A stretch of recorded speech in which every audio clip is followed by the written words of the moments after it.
بسم اللہ والصلاۃ والسلام علی رسول اللہ وبعد۔ محترم اخوان و احباب، قرآن و سنت میں کچھ شرطوں کا ذکر ہوا ہے قربانی کے جانور میں جن کا پایا جانا ضروری ہے۔ اللہ کے فضل و توفیق سے آج کے اس پروگرام میں مختصر طور پر انہی کا ذکر ہوگا۔ یاد رہے کہ قربانی کے جانور میں 6 شرطوں کا پایا جانا ضروری ہے۔ پہلی شرط ہے قربانی کا جانور بہیمۃ الانعام میں سے ہو، اور بہیمۃ الانعام سے مراد اونٹ، گائے، بکری اور بھیڑ ہے، یعنی ضروری ہے کہ قربانی کا جانور اونٹ، گائے، بھیڑ یا بکری میں سے ہو۔ ان چاروں جانوروں کے نر اور مادہ دونوں کی قربانی جائز ہے۔ اس کا مطلب یہ ہوا کہ ان جانوروں کے علاوہ دیگر معقول اللحم جانور جیسے نیل گائے اور ہرن وغیرہ کی قربانی درست نہیں ہوگی۔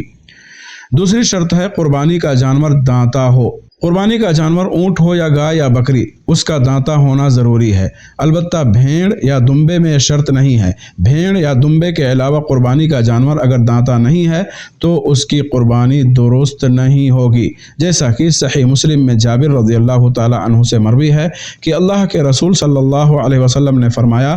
لا تذبحوا الا مسنة الا ان يعصر عليكم فتذبحوا جذعة من الضان، یعنی دانتا جانور کی قربانی کرو، البتہ جب اس کی دستیابی دشوار ہو جائے تو بھیڑ کا 1 سال کا بچہ ذبح کرو۔ یاد رہے کہ مسنہ ثنیہ کو کہتے ہیں، اور ثنیہ اونٹ، گائے اور بکری میں سے اس جانور کو کہتے ہیں جس کے سامنے والا دانت گر گیا ہو۔ تیسری شرط ہے قربانی کا جانور ان عیوب و نقائص سے پاک و سلامت ہو جن کی موجودگی میں قربانی درست نہیں ہوتی، اور وہ 4 عیوب ہیں جن میں سے کسی ایک کی موجودگی میں قربانی صحیح نہیں ہوگی، جیسا کہ مسند احمد، سنن ابو داود، سنن ترمذی، سنن نسائی اور سنن ابن ماجہ میں برا ابن عازب رضی اللہ تعالی عنہما سے مروی ہے کہ اللہ کے رسول صلی اللہ علیہ وسلم نے فرمایا: 4 طرح کے جانوروں کی قربانی جائز نہیں۔ ایک ایسا کانا جس کا کانا پن بالکل واضح ہو، دوسرے ایسا بیمار جس کی بیماری بالکل ظاہر ہو،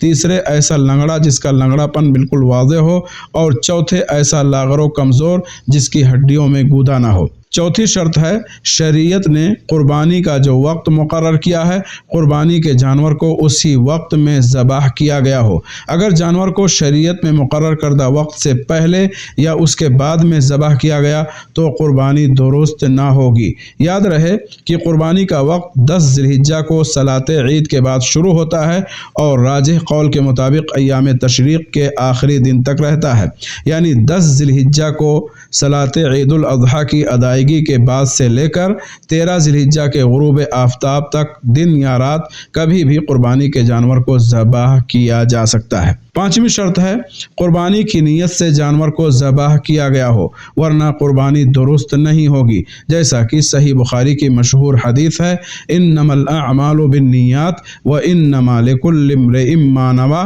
کہ اعمال کا دار و مدار اور انحصار نیتوں پر ہے، اور ہر انسان کے لیے وہی ہے جس کی اس نے نیت کی۔ 6ٹھی شرط ہے قربانی کا جانور قربانی کرنے والے کی اپنی ملکیت ہو یا پھر شریعت یا مالک کی جانب سے اجازت ملی ہو، لہٰذا جو جانور قربانی کرنے والے کی ملکیت میں نہ ہو اس کی قربانی صحیح نہ ہوگی، جیسے غصب کیا ہوا جانور یا چوری کا جانور یا باطل اور غلط دعوے کے ذریعے لیا گیا جانور، جیسا کہ نبی کریم صلی اللہ علیہ وسلم کا فرمان ہے: ان اللہ طیب لا يقبل الا طیبا، یعنی اللہ خود پاکیزہ ہے اور پاکیزہ مال کو ہی قبول کرتا ہے۔ وصلی اللہ وسلم علی نبینا محمد وعلی آلہ وصحبہ اجمعین۔